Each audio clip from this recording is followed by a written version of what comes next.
Malam hari ini saya akan membagikan sedikit firman dengan tema Rumah Bapakku.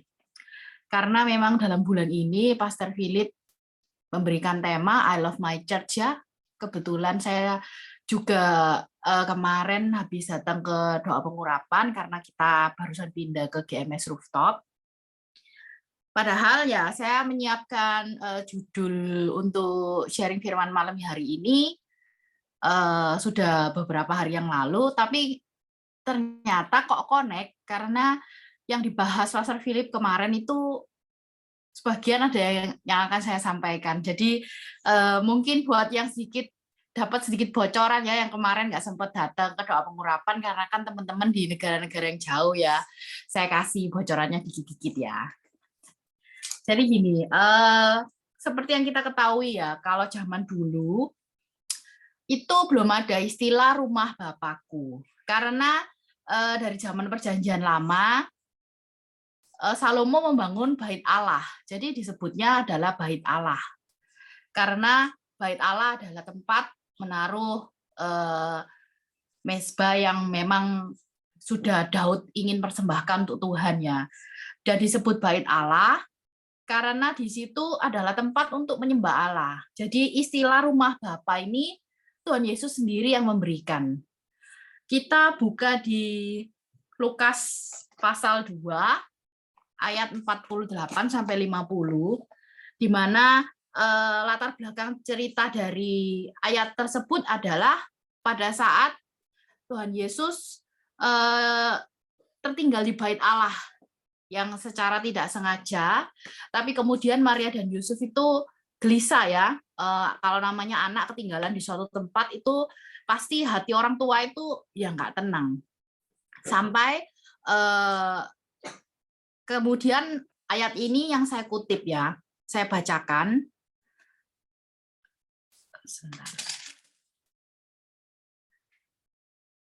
Dan ketika orang tuanya melihat dia, tercenganglah mereka, lalu kata ibunya kepadanya, "Nak, mengapakah engkau berbuat demikian terhadap kami?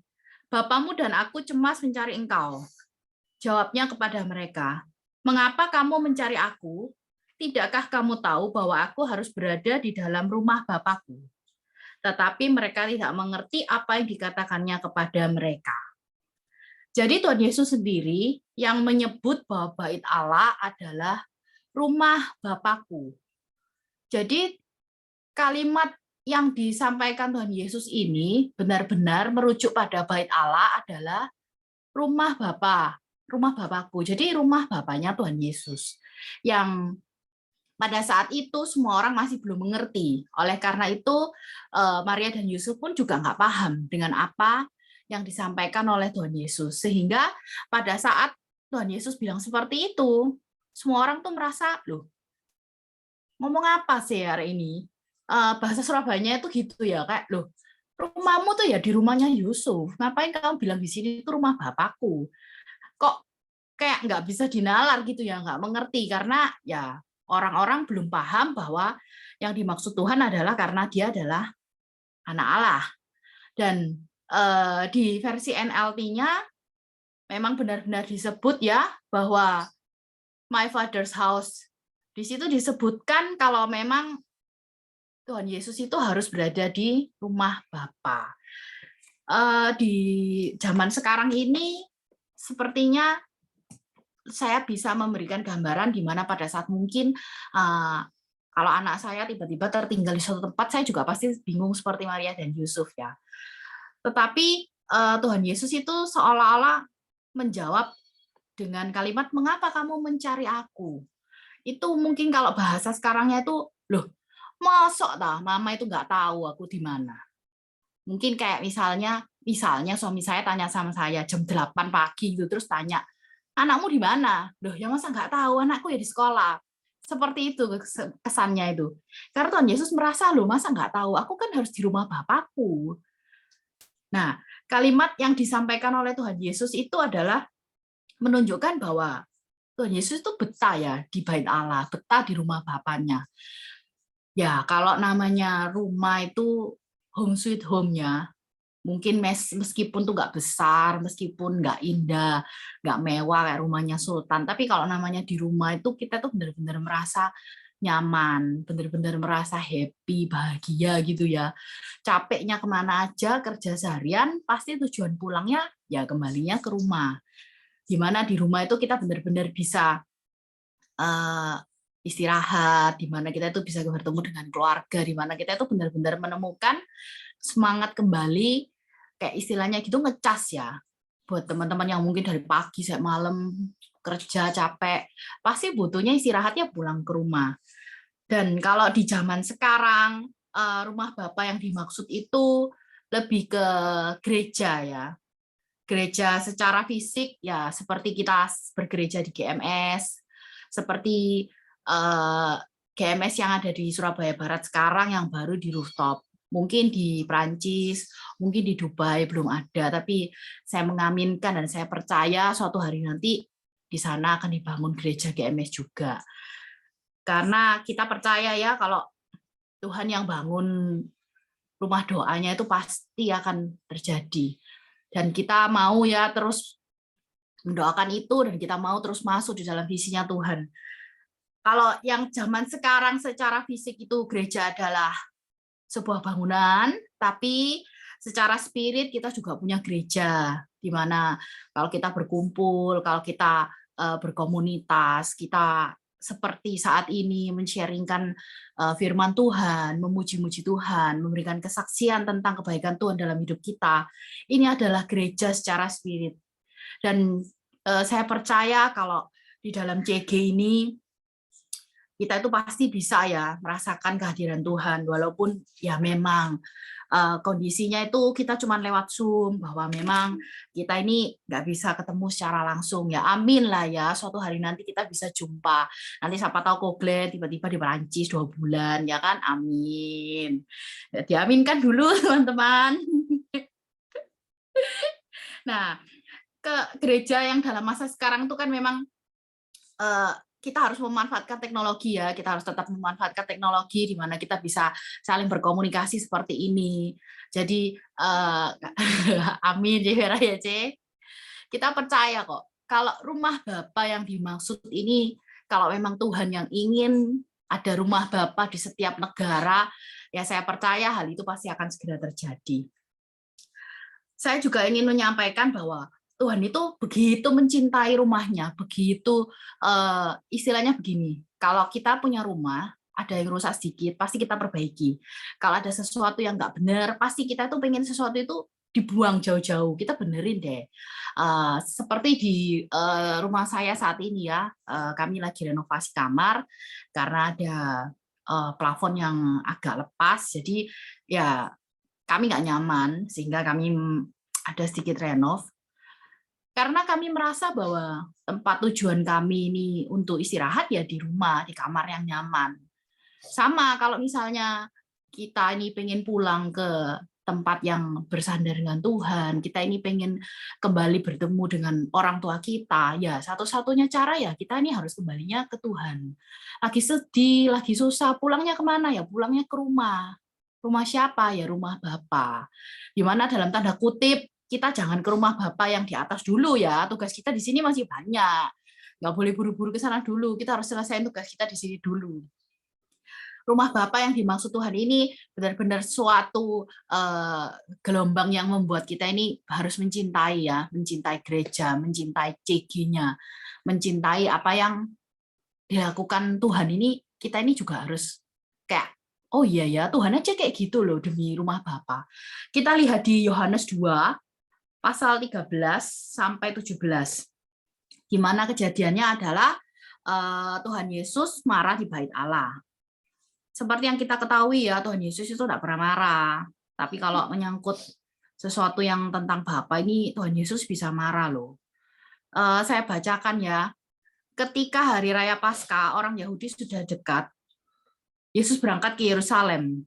Dalam bait suci didapatinya pedagang-pedagang lembu, kambing domba, dan merpati. Dan penukar-penukar uang duduk di situ. Ia membuat cambuk dari tali, lalu mengusir mereka semua dari bait suci dengan semua kambing domba dan lembu mereka. Uang-uang penukar dihamburkannya ke tanah dan meja-meja mereka dibalikkannya. Kepada pedagang merpati, ia berkata, ambil semuanya ini dari sini, jangan kamu membuat rumah Bapakku menjadi tempat berjualan. Tuhan Yesus marah di bait Allah. Ya, ayat ini kita semua sudah tahu ya. Bayangin, Tuhan Yesus tuh bikin cambuk loh dari tali. Mungkin istilahnya gitu ya. Kalau kita lihat Koyo marah itu ya apa ya? Oh, maksudnya mungkin teman-teman lihat Koyo itu gembala pastor di Surabaya yang suabarnya bukan main. Kayaknya saya tuh nggak pernah bisa bayangin kalau dia itu marah ya. Ya mungkin kalau zaman sekarang tuh Glenn gitu lah ya, nggak bisa marah. Nah, jadi loh kalau Cek Vera kan tahu zaman dulu, kalau kita kan tahunya zaman sekarang, zaman now. Gitu. Jadi kalau misalnya orang yang benar-benar sabar banget terus marah itu kayak kita tuh, hah? Beneran tak bisa marah tak? Ternyata bisa. Tuhan Yesus tuh marah gara-gara ada perdagangan di gereja, di bait suci. Kenapa kok bisa Tuhan Yesus marah? Ya karena memang nggak seharusnya berdagang di tempat yang kudus. Bayangin aja mereka kalau masuk ke bait suci aja harus cuci inilah, cuci itulah, ini dan itu, ini dan itu. Tapi loh kok dibuat tempat jualan kan ya nggak benar ya. Kok sekarang gini, bayangin deh kalau kita mau berangkat ke gereja, terus di kanan kiri ada orang jualan kambing, ada orang jualan sapi, terus burung pada kepak-kepak, terus habis gitu ada bulu yang lompat-lompat, kita kan pasti nggak nyaman juga tuh, nggak mungkin lah kita ke gereja juga dengan kondisi yang wangi-wangi, ternyata lewat kandang yang bau banget. Itu kita sebagai manusia zaman now aja kita nggak mungkin mau ya tuh, kayak aduh jorok banget sih.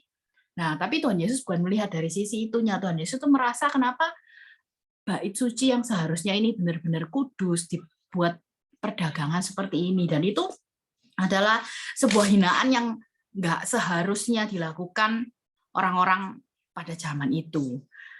Karena di di sini diungkapkan ya bahwa penukaran uang itu di ayat lain saya ada sedikit membaca ya bahwa mereka itu kayak nipu ya, kayak misalnya seharusnya penukaran harganya berapa itu dibuat rugi umatnya karena mereka ngerasa kan pasti butuh. Jadi mau harga barangnya ini mahal, mau apa mereka tetap akan ambil di situ, dan itu ternyata dibuat sebuah perdagangan yang tidak jujur. Tuhan Yesus nggak suka dengan hal-hal seperti itu, makanya Tuhan Yesus marah. Coba next, saya ada masukin versi lainnya kayaknya ya. Ya, di versi The Message di sini juga ditulis bahwa Tuhan Yesus itu kick over ya. Jadi bayangin kalau sudah cambuk, terus habis gitu ditendang-tendang, terus pasti nggak karu-karuan ya. Mungkin ya sudah barangnya itu morat-marit lah. Mungkin itulah yang membuat ahli-ahli Taurat nggak suka ya. Tapi ya karena memang pada kenyataannya kondisinya di bait suci itu tidak untuk perdagangan. Di situ juga tertulis bahwa you've turned it into a hangout for thieves. Berarti kan tempatnya pencuri.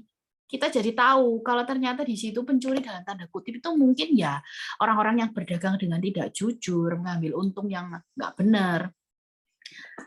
Kita itu harus benar-benar mengerti ya, Tuhan itu marah itu pastilah ada alasannya. Kenapa sih cuman hal seperti itu aja kok Tuhan tuh harus marah? Ya, sebab next di slide berikutnya,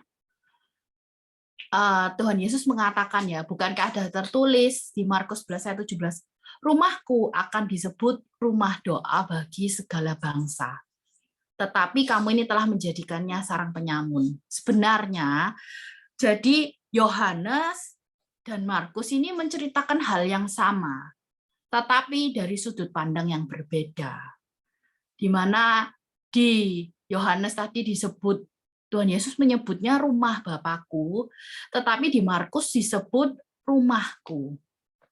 Ya kita nggak usah memperdebatkan siapa yang benar dari penulis Injil ini, tapi kita ambil kesimpulan saja. Kalau disebut sebagai rumah Bapakku, berarti yang nyebut kan anaknya. Wajar dong kalau anaknya nyebutin rumah bapaknya itu sebagai rumahnya. Sekarang misal nih, anak saya pulang sekolah terus ditanya temennya, kamu mau pulang kemana? Habis gini pulang sekolah kemana? ke rumah bapakku. Aneh banget ya, kayak terlalu formal gitu ya. Pasti kan dijawabnya pulangnya ke rumahku. Kenapa kok disebut rumahku? Loh itu kan bukan rumahmu, mungkin itu rumah papamu, mungkin itu rumah mamamu, mungkin itu rumah makmu atau rumah siapa, tapi kenapa kamu sebutnya rumahku? Ya karena berarti anak saya merasa memiliki. Sama dengan Tuhan Yesus yang merasa memiliki rumah Bapa. Disebut sebagai rumahku karena Tuhan Yesus merasa bahwa Bapa, semua yang Bapa miliki adalah miliknya. Jadi kalau disebut rumahku, rumah Bapakku adalah rumahku. Ini tuh benar-benar kayak rasanya itu kita di gereja Surabaya Barat dan di gereja-gereja GMS lainnya selalu sering dengar sapaan welcome home, di mana kita semua itu diterima seperti di rumah sendiri. Rasanya kayak habis keliling jauh, habis kerja, habis dari mana, pulangnya ya ke rumah. Jadi selalu kita nyebutnya welcome home. Karena memang kita semua ini dikumpulkan di satu rumah, di Gereja Mawar Sharon. Rumah yang benar-benar ya untuk menenangkan hati kita, di mana rumah itu tempat kita bersandar ya. Saya benar-benar bersyukur sih di GMS ini punya visi untuk bangsa-bangsa, di mana GMS ini mengikuti yang Tuhan katakan. Di situ ditulis ya bahwa rumahku akan disebut rumah doa bagi segala bangsa. Ya GMS ini mengusahakan rumah doa untuk bangsa-bangsa, di mana sampai kita ini ya mau ya kita ini melayani di JG Prancis ya dengan kondisi yang kita juga harus malam-malam mungkin ya istilahnya kalau di Surabaya itu melean, buka-buka bantal, sudah pada ngantuk semua. Mungkin setelah bye-bye, klik, duk, langsung tidur gitu ya. Gitu. Jadi kayak ya benar-benar kita itu mau karena kita itu ya terbeban dan rindu dengan jiwa-jiwa yang ada di luar sana. Kami ya benar-benar merasa bahwa visi gereja ini kami ya mau adopsi, kami ya mau ikut di dalamnya. Kami nggak mau ketinggalan karena apa? Karena kami sama seperti Tuhan, kami terbeban jiwa-jiwa. Kami benar-benar merasa bahwa jiwa-jiwa ini ya perlulah diselamatkan. Jadi kita kalau ada teman-teman baru yang kayak tadi baru bergabung, itu welcome home-nya itu rasanya kayak welcome home, happy gitu. Jadi ada teman-teman yang baru itu kita senang, kita akan nyambut kalian tuh dengan tangan yang terbuka. Dan saya ingin menjelaskan bahwa gereja secara spirit di sini, yang tadi saya sudah ungkapkan, itu adalah komunitas yang seperti sedang kita lakukan ya, di mana teman-teman ini, kan teman-teman ini di luar negeri, dengan kondisi ada tempat di mana belum ada gereja yang dibangun di sana. Kita bersyukurnya ada CG itu seperti kita semua ini kan arang ya. Arang itu harus ada di dalam tungku supaya kita itu terus dibakar. Jadi kita ini nyala. Karena kalau sebuah arang dikeluarin dari tungku, nggak ada yang manasin, pasti arang itu mati. Apinya nggak akan nyala. Jadi kita kalau punya komunitas yang benar-benar membakar, benar-benar berapi-api, seperti sekarang ini, ya please teman-teman jangan keluar dari tungku. Kita akan mati, kita akan jadi arang yang nggak berguna. Kalau kita mau jadi arang yang terus nyala, ya kita harus tetap ada di dalam komunitas, kita terus harus ada di dalam tempat yang membakar kita, yang terus berapi-api, yang terus membuat kita ini semangat sama Tuhan. Seperti kemarin ya, hari Kamis itu kami juga menghadiri LC dari Ko Adrian ya, di mana di situ tuh semangat kami tuh ya dibakar lagi ya, mungkin istilahnya itu kayak ditunggu terus ditambahin bensin gitu ya, jadi nyala lagi, benar-benar panas, wah semangat buat jiwa-jiwa. Ya puji Tuhan ya tuh pemimpin rohani kita itu kayak Ko Glenn, Ko Adrian tuh ya semua tuh rajin-rajin mengumpulkan kita supaya kalau kita itu kayak domba yang melenceng-melenceng itu diingatkan lagi. Ya walaupun nggak dipecuti ya, tapi geser-geser gitu, masuk jalan, melenceng masuk gitu. Jadi kalau ada yang lupa dikit, oh ya diingetin. Jadi kita tuh bersyukur karena kita tuh selalu diingatkan. Sama seperti kalau teman-teman tuh ikut CG ya. tiap hari Selasa kita itu kalau ada yang oh iya ya aku kok lupa ya, oh iya ya aku diingatkan kembali. Jadi puji Tuhan ya kalau buat teman-teman yang sudah dengar sharing firman terus pada saat breakout room teman-teman bisa bilang ya saya diingatkan kembali. Wah itu luar biasa. Benar-benar berarti dengerin, berarti nggak cuman on terus ditinggal, berarti benar-benar mendengarkan, benar-benar dimasukkan dalam hati dan benar-benar diaplikasikan. Nah, kalau saya tuh selalu merasa gini ya, saya bersyukurnya kalau di GMS Surabaya Barat ini kan memang acara CG-nya lumayan padat. Jadi saya benar-benar merasa memang rumah kedua saya itu ya di gereja ya, GMS. Minggu ini aja rasanya cuma bolong hari Senin ya, Selasa, Rabu, Kamis, Jumat, Sabtu, Minggu, tiap hari ke gereja. Lagi sibuk pindah-pindahan.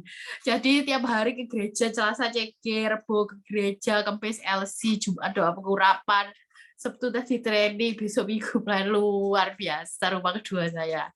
Jadi ya saya tuh bukan membuat kalian tuh pamer tentang gereja. Enggak. Cuman ya ini yang sedang kami alami. Inilah we are on the move ya. Di Surabaya itu benar-benar yang bergerak terus, benar-benar nggak ada berhenti ya gitu loh. Ya kita ini juga semoga buat teman-teman ini segera punya rumah di sana. Jadi teman-teman tuh juga bisa merasakan gimana sih sibuknya kita yang di Surabaya, gimana sih kita ini juga melakukan ini semua dan itu ya happy. Ya bayangin aja ya pagi, siang ngurusin rumah yang lagi renov, malam ke gereja atau sore, besok kayak gitu lagi, besok kayak gitu lagi. Capek, iya capek, tapi ya puji Tuhannya saya masih tetap semangat, saya masih tetap berapi-api, bahkan sekarang sudah jam 11 lebih 5, ngomong saya juga masih cepat, ya toh, belum ngantuk, mungkin karena tegang ya. Besok pagi ya kita masih harus ke gereja, ibadah perdana di rooftop, wah pokoknya excited banget lah. Nah, kenapa sih kok kita ini harus mencintai rumah Bapak itu seperti itu ya. Seperti yang saya sampaikan ya teman-teman ya, kita itu harus benar-benar merasa penting berhubungan dengan Tuhan. Kita harus merasa bahwa kita ini punya hubungan yang baik dengan Tuhan. Kenapa? Ya karena pada saat kita ini berhubungan baik dengan Tuhan, kita menjalin hubungan dengan Tuhan, kita ini akan terus diperbaharui secara spiritual. Betul, kita itu harus saat teduh pribadi. Betul, kita itu harus mempunyai hubungan pribadi dengan Tuhan. Tapi alangkah baiknya kalau memang kita itu juga berkomunitas. Sebab saya ini sering melihat ya, ada teman-teman yang bilang gini, wes gak usah lah, gak butuh CG-CG-an, wes aku tak doa dewek nanti di Tuhan. Aku tak baca firman dewek, nanti aku lah ngerti-ngerti dewek. Ya, puji Tuhan, kalau bisa benar-benar langsung mengerti ya luar biasa berarti hikmatnya. Tapi saya percaya kok, kalau komunitas ini perlu, bahkan Rasul Paulus saja itu butuh teman untuk membangun gereja. Bahkan Tuhan Yesus saja mengutus muridnya itu nggak sendiri-sendiri, tapi berdua-dua. Kenapa? Ya karena kita ini butuh saling support, kita ini butuh banget saling mendukung, kita ini butuh untuk saling mendoakan. Gimana kalau kita ini ngomong, aku tak doa dewek, nanti aku bisa. Itu ibarat prajurit tapi nggak punya komandan. Kita itu prajurit, ngomongnya Army of God, prajuritnya Tuhan. Tapi komandannya siapa? Yang ngasih perintah siapa? Yang kita ngikut komandonya siapa? Ya itu makanya kita butuh gereja.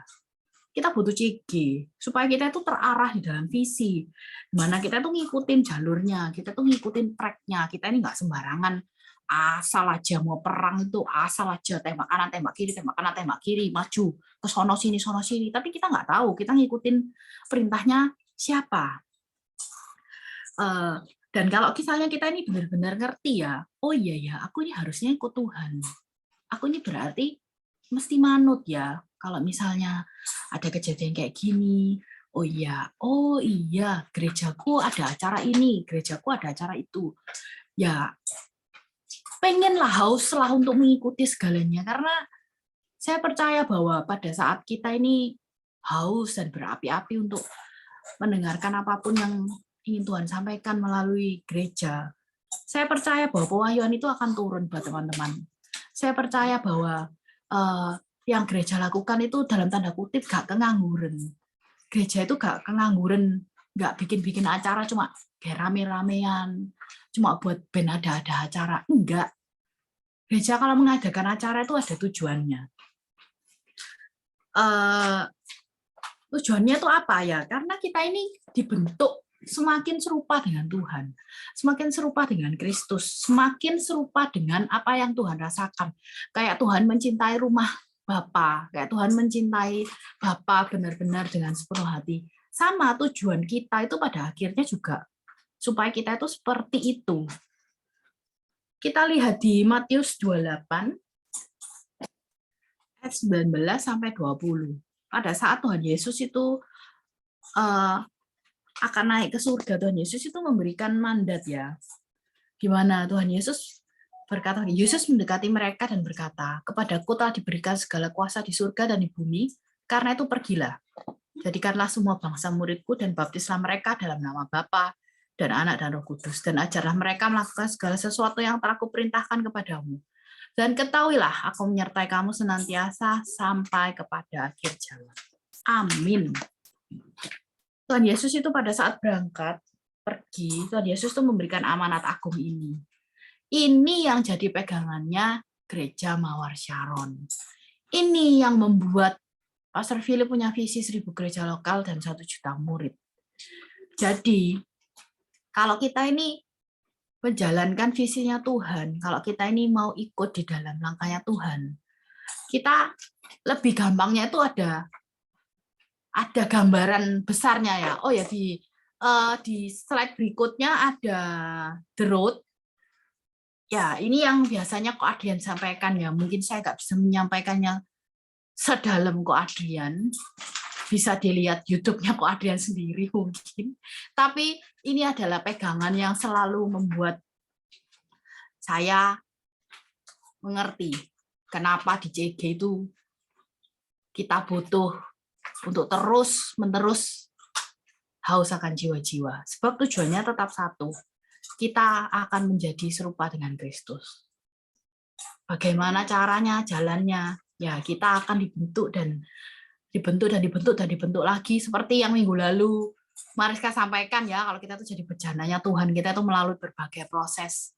Ya, tapi road-nya itu ini. Jalannya itu ini. Dan di dalam jalan itu ada kita 3 jiwa yang diselamatkan. Kita dulu itu ya jiwa-jiwa yang nggak karo-karuan yang terbuang kemana-mana. Tapi kita itu berbanggalah karena di tulisan Trisol itu sebetulnya ada namanya kita, cuman nggak kelihatan kecil-kecil gitu ya kan. Ada itu namanya.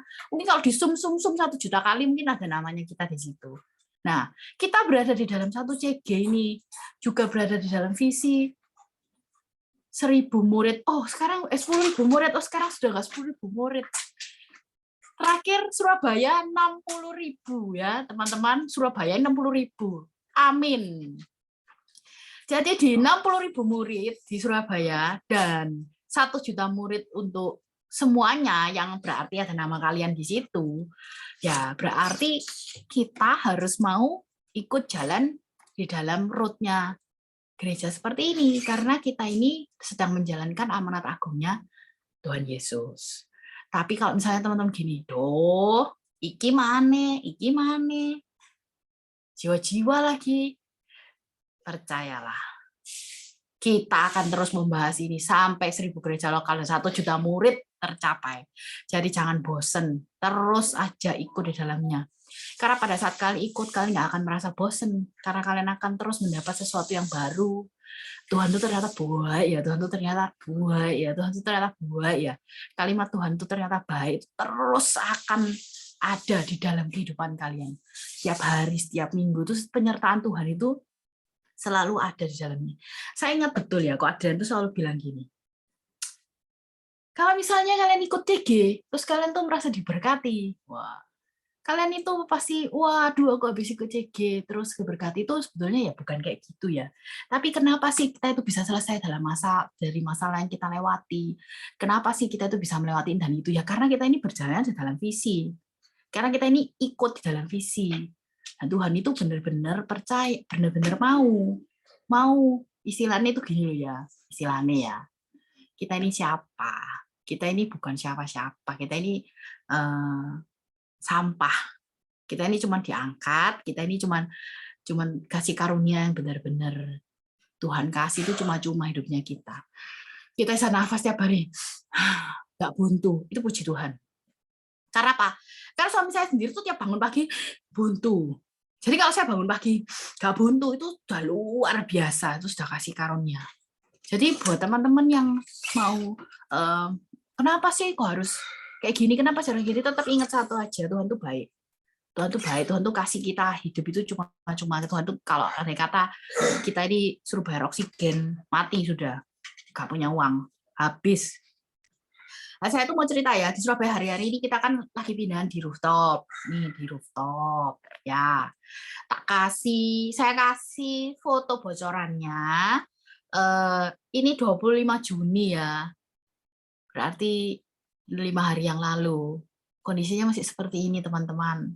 Jadi kondisinya tuh benar-benar masih kerdus-kerdus, nggak ada apa-apa. Kursi-kursi di belakang tuh belum ada yang dipasang, kursi di tengah-tengah tuh belum ada yang dipasang.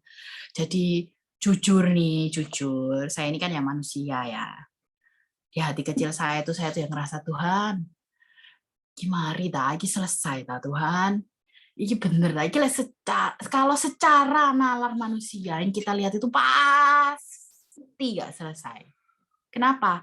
Banyak yang belum terpasang, benar-benar nggak bisa dipakai. Tapi saya tuh selalu dalam hati itu, wah ya ini ya manusia itu ya ada daging dan roh. Ayo daging ngomong nggak bisa, tapi roh tuh berbisik bisa, pasti bisa, pasti bisa. Kenapa?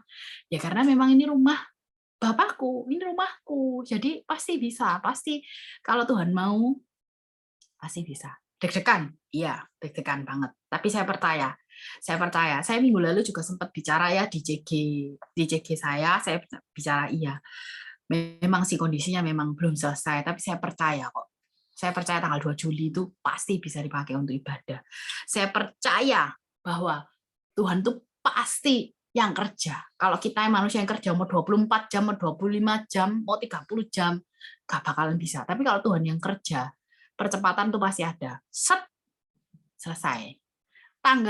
Ini kejadian hari Minggu ya. Ini posisi hari Minggu. Kita lagi ke situ untuk training dan simulasi. Jadi kondisinya seperti ini, masih berdebu dan asapnya itu banyak, bukan efek ya. Asap benar-benar debu. Jadi benar-benar yang nggak bisa kelihatan, jarak pandang terbatas. Terus ya puji Tuhan ya di gereja kita itu volunteernya tuh banyak dan baik-baik dan mau berkorban tuh contohnya Ko Agus ya, Ko Surya ya, terus jengking di bawah Ko Surya tuh ngebor ngobeng kursi ya, Ko Agus itu sampai bau kayak sayur asin gitu ya kan. Terus ya pokoknya kita semua sih bau gak karu-karuan soalnya kita ngangkat kursi, kita bantuin pasang kursi, kita bantuin bongkar barang. Ya, volunteer dari teman-teman semua ini membantu sampai penyelesaian finishingnya gereja. Di sini tuh saya benar-benar merasa, ya ini loh ya, puji Tuhan kita tuh di sebuah gereja yang benar-benar membuat kita tuh merasa jadi anak. Dan saya tuh mau terus menganakkan diri ya di gereja ini, di mana kalau namanya anak, kalau papanya rumahnya lagi renov, punya gawe, pindah rumah, kalau Anda jadi anak, mau bantu apa enggak? Atau Anda itu cuman gini aja, pokoknya nanti kalau rumahnya sudah indah, rumahnya sudah bagus, saya datang, makan, acara pemberkatan. Atau kita ini jadi anak, bantu. Oh ya, apa yang perlu dibantu? Apa yang perlu kita lakukan? Terlepas dari gereja bangunan ini ya, sama seperti kayak kita ini di JG. Kalau kita ini merasa bahwa JG ini adalah rumah kita, Kita ini pasti punya hati, oh iya ya, apa ya sing saya bantu ya? Oh, aku harus apa ya? Oh, mungkin melayani di doa, melayani sebagai greeter, melayani sebagai PAW, ya, atau mungkin melayani share screen, apapun lah. Nggak ada pekerjaan yang kecil, remeh, receh, nggak ada. Semua itu tetap indah di matanya Tuhan. Sama di gereja yang sebesar ini. Dikiranya kita volunteer ini keren yang mindah LED gitu ya, enggak. Kita itu di situ cuma ngangkat kursi. Kita di situ tuh cuma masang kursi, cuma ngelap-ngelap. Kerjaannya apa, receh, receh banget, tapi kita lakukannya tuh dengan hati. Kita tuh benar-benar merasa bahwa ya ini rumah bapakku. Aku harus bantu dong, aku harus ikut di dalamnya. Saya nggak mau kalau cuman datang sebagai tamu, saya cuman datang, cuman menikmati segala sesuatu yang sudah disediakan. Saya nggak mau. Saya benar-benar mau di dalamnya, saya mau ikut andil di dalamnya, saya benar-benar mau sibuk-sibuk lah istilahnya, mau kepo-kepo lah di dalamnya. Membantu agar rumah Bapak ini benar-benar bisa berdiri, benar-benar bisa dibentuk. Karena apa? Karena kita ini anaknya Bapak. Ayo, dari teman-teman semua, siapa yang mengaku bahwa kalian adalah anaknya Bapak? Angkat tangan. Angkat tangan. Ayo. Nah, kalau kalian ngerasa kalian anaknya Bapak, pasti dong kita harus sibuk andil bantu di dalam rumahnya Bapak. Coba bayangin aja kalau diandai kata di rumah mama saya lagi ada gawe, terus saya nggak datang, saya cuma datang makan. Mama saya pasti ngomel ala taci-taci Surabaya ya kan, enak ya kamu datang tinggal makan gini gini gini gini gini gini gini gini, nggak bantu gini gini gini gini, panjang masih ya kan. Nah, kita sebagai anak ya kita tahu diri, kita datang, kita bantu. Tapi ya kembali lagi ini mengenai hati ya. Jadi gereja ini kita bangun bukan karena ambisi manusia, tapi benar-benar karena untuk memenuhi visi. Di tanggal 30 Juni ada fotonya, kemarin doa pengurapan kita sudah bisa pakai, kita sudah benar-benar bisa beribadah di situ dengan kursi-kursi yang sudah tertata rapi. Mungkin foto saya ini tidak seindah dan sebagus kondisi sebenarnya. Kalau teman-teman pengen lihat, mungkin yang belum bisa datang ke Surabaya bisa lihat di IG atau di YouTube, kan bisa lihat bahwa rumah Bapak di Surabaya ini kita sudah benar-benar pindah dari SCC ke rooftop itu, ini tuh seperti rumah dengan tangan yang tidak terlihat, di mana bahwa bukan cuma kita yang bekerja, bukan cuma volunteer dan yang bangun, tapi ada tangan Tuhan di dalamnya, di mana berkatnya itu Tuhan akan turunkan karena kita itu mengikuti visinya Tuhan dan ingin menjadikan sebagai rumah doa bagi bangsa-bangsa. Jadi gereja rooftop ini bukan hanya sebuah gedung dari tempat lama pindah ke tempat baru, tapi mengenai visi yang akan terus gereja Mawar Sharon ini genapi. Kita akan terus berjalan di dalam visi itu, di mana bukan hanya mengenai quantity, tapi quality, di mana setiap kita ini juga dipersiapkan untuk 1.000 gereja lokal dan 1 juta murid. Dan saya mau bahwa pada saat 1.000 gereja lokal dan 1 juta murid, mungkin aja kita ini sudah nggak nyampe ya, tapi anak-anak kita itu masih meneruskan visi, masih meneruskan apa yang menjadi amanat agung. Dan saya percaya kalau kita semua ini ada di dalam visinya Tuhan, kita terus mau membangun rumah Bapa, kita mau berada di dalam rumahnya, saya percaya sekali bahwa kehidupan kita ini juga akan semakin lama akan semakin dipakai Tuhan. Dimana mungkin kita dulu orang yang benar-benar sudah nggak bisa dilihat lah ya, banyak dosa ini dan itu. Tapi saya percaya kalau Tuhan itu mau pakai, Tuhan itu yang layakkan. Saya percaya bahwa kita semua itu bisa kok. Kita semua itu bisa. Dan teman-teman yang di luar-luar yang belum ada gereja Mawar Sharon, saya percaya suatu hari nanti gereja Mawar Sharon akan dibangun di negara Anda. Amin. Amin. Thank you. Saya tutup dengan doa ya. Tuhan Yesus, thank you Tuhan. Hamba-Mu ini sudah menyampaikan isi hatimu Tuhan. Kami percaya Tuhan bahwa Engkau masih mau pakai kami lebih lagi Tuhan. Engkau masih mau pakai gereja kami Tuhan untuk menggenapi visi-Mu Tuhan. Kami mau mengadopsi visi gereja kami juga Tuhan, gereja lokal dan 1 juta murid Tuhan. Kami percaya Tuhan, Asal kami berjalan di dalam road yang sudah Kau tentukan Tuhan, kami percaya Tuhan Kau yang akan menggenapi. Bukan karena kuat hebat kami, bukan karena kemampuan kami, tapi semua karena Engkau Tuhan. Karena kami percaya Tuhan, bahwa segala sesuatu yang kami serahkan kepadamu dan asal itu adalah kehendak-Mu akan terjadi Tuhan. Dan kami percaya Tuhan, setiap dari kami mulai malam ini akan semakin mencintai rumah-Mu Tuhan, akan semakin berapi-api untuk memenuhi amanat agung-Mu Tuhan. Biar hati kami ini selalu diperbaharui terus Tuhan, biar hati kami ini terus berkobar untuk jiwa-jiwa Tuhan, karena kami percaya Tuhan hanya itu yang bisa menyenangkan hati-Mu. Dan kami benar-benar menyerahkan seluruh kehidupan kami, pekerjaan kami, gereja kami, dan pelayanan kami hanya ke dalam tangan-Mu, Tuhan kami Yesus Kristus. Haleluya. Amin.